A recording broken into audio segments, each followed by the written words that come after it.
सीधा आप उनसे बोलिए सर भाई, प्रधानमंत्री ऐसा सवाल ठीक पूछिए कि भारत के प्रधानमंत्री जिनका नाम नरेंद्र मोदी है, वो भारत के इतिहास में पहली बार सेना के शहीदों के नाम पे पहली बार वोट देने वाले लोगों से कह रहे हैं, तो फिर जिस रेजिमेंट के लोग शहीद हुए हैं उसी के ब्रिगेडियर को चुनाव लड़ा देना चाहिए ताकि हम उसको जाके वोट दे दें। फिर सेना को चुनाव लड़ना चाहिए क्योंकि सेना के लोग शहीद होते हैं, बीजेपी और कांग्रेस के लोग तो शहीद नहीं होते हैं। पूछिए ना सीधा।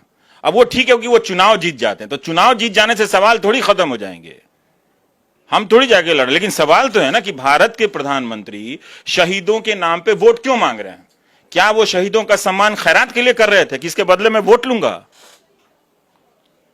तो सीधा सवाल पूछिए, सवाल डायरेक्ट होना चाहिए। मैं आपका ओपिनियन जानना चाह रहा था। यही ओपिनियन बता दिया आपको, यही मेरा ओपिनियन है। फिर इसको लेके क्या करना चाहिए? चुनाव आयोग पूछना चाहिए, बोलना चाहिए। चुनाव आयोग क्या कर पाएगा? वो आप चुनाव आयोग को नहीं देख रहे हैं, प्रधानमंत्री की रैली के हिसाब से वो प्रेस कॉन्फ्रेंस का टाइम का कैंसिल कर देते हैं। आप देख नहीं रहे चुनाव आयोग को।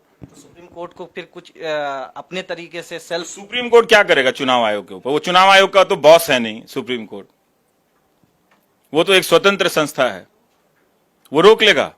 जब उसने योगी के बारे में कहा कि नेक्स्ट टाइम से नहीं होना चाहिए, अब वो कह लेगा क्या? कहेगा।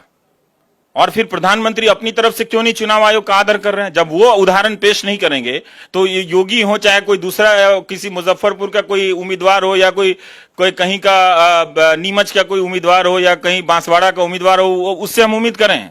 आखिरी सवाल ये है कि बहुत सारे लोग ये भी आरोप लगाते हैं कि रवीश कुमार कांग्रेस को लेकर, लेफ्ट को लेकर थोड़ा सा सॉफ्ट कॉर्नर रखते हैं और बहुत हार्श। आप 2014 से पहले नहीं देखे क्या? भारत में 2 प्रधानमंत्री हैं, एक ही है ना, सरकार एक ही है। तो सरकार एक ही है तो मैं सरकार को कवर करता हूं। आप 2014 से पहले का सारा प्राइम टाइम उठा के देख लीजिए, जिसमें बीजेपी के लोग दौड़ दौड़ के आते थे, पूछते थे कि आज हमको बुला लेना, ठीक है?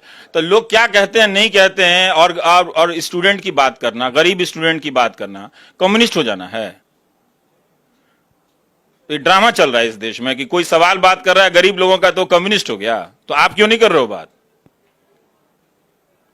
आपको याद है ना उमा भारती ने नोटबंदी के बारे में बात क्या कहा था? हमारे प्रधानमंत्री मार्क्स और लेनिन हो गए, जो इंटरनेट सर्च कर लीजिएगा।